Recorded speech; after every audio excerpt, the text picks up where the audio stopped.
Welcome back everybody to another episode of LEGO Weaponry. Now today I've made another odd pistol, and that is because, well, it was made near the end of the 1800s. It was made in Hungary.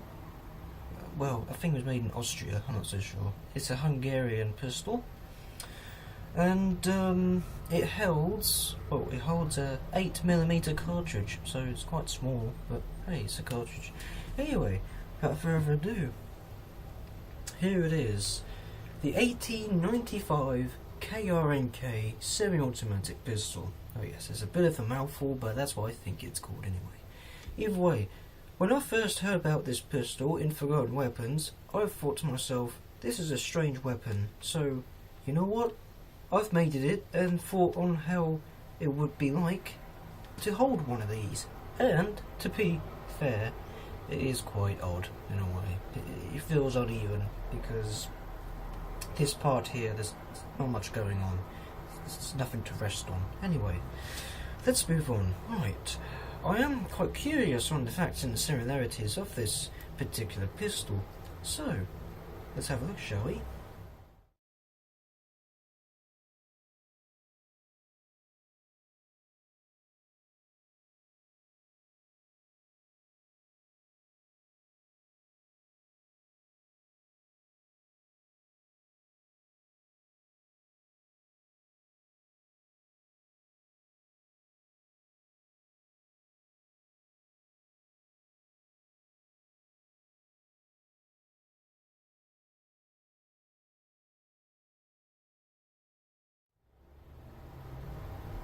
Interesting. Right, let's move on to the features. First things first. Well, there's one thing I would like to say.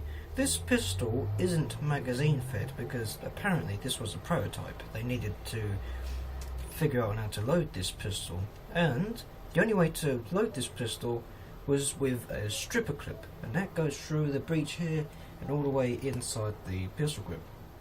It held a capacity of 10 rounds in its pistol grip, so that's quite cool. Like I said, it holds an 8mm cartridge. Well, this is the best I could do with the cartridge. Well, it may not be the best, of course, but it's the best I could do. So, anyway, I'll show you on how they go through the breech like so later on. So, before I do that, let's move on. Here is the oversized trigger guard. I don't know why it's that big. Either way, trigger, like so. And there's one strange thing I find on this pistol, is the hammer.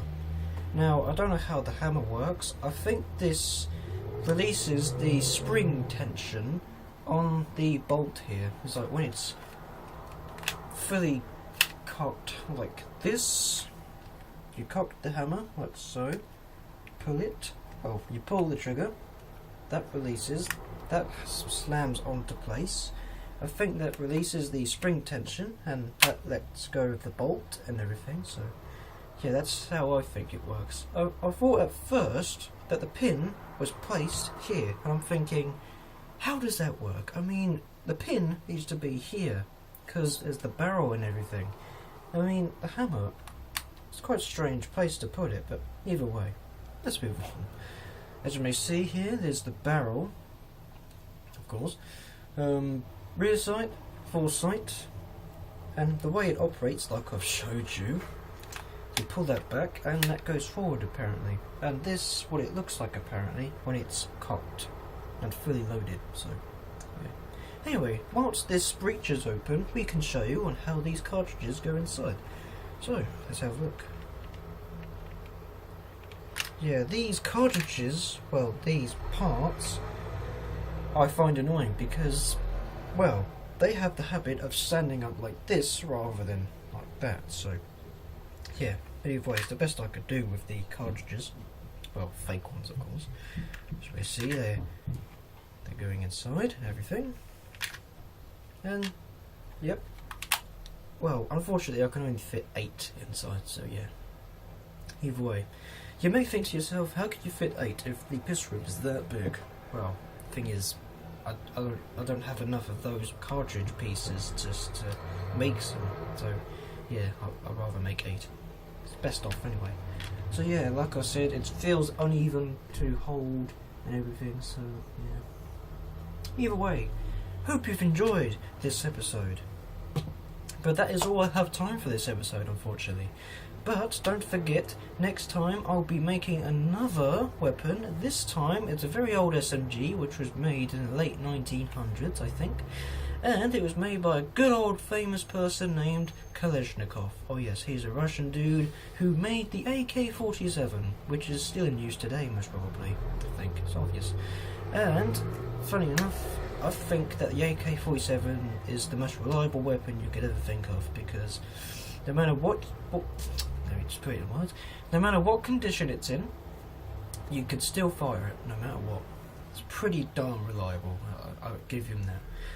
And, well, all I'd say is, before he made the KRNKA assault rifle, which was, I think, based off the STG-44, which is a German assault rifle, well, the first ever assault rifle in World War II, he made the SMG. So yes, I've made that SMG today, but I don't want to show you it now because I don't want to spoil it for those who want to know. So yes, I'd rather keep my mouth shut and just move on.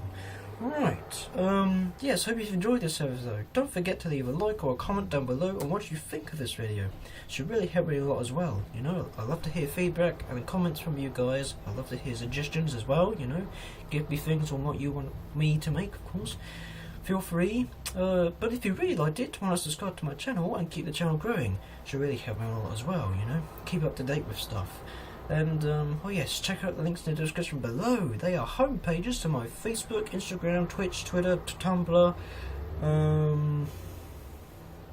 What else is there?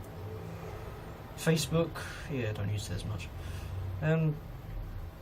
That's it really. Yeah, feel free to check those links out in the description. All I do is posts and updates that are based around this channel. So yeah, feel free to check those out. And, oh yes, feel free to share this video around, you know, spread the word and let it be heard. Oh yes, the good old rhyming thing, it's not working. Anyway, hope you've enjoyed this episode, and as always, enjoy the rest of your day. Salute.